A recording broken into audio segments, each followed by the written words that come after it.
Ayan, good morning mga boss. Bali, August 1 ngayon. Ito yung araw na gusto kong i-start yung aking pagbabawas ng timbang. Kasama na syempre ang diet dito at itong jogging.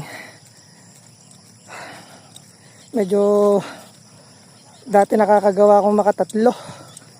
Tatlo na ikot dito sa lugar namin, pero ngayon dadalo pa lang, hingal na ako. Parang almost 70 kilos yata ang timbang ko. Ang target ko sana ay back to 61 to 60 kilos. Kung kaya naman ng mga 3 buwan lang, matinding diet lang to, pero huwag pa rin pababayaan ang sarili ninyo. Ito ang area ko.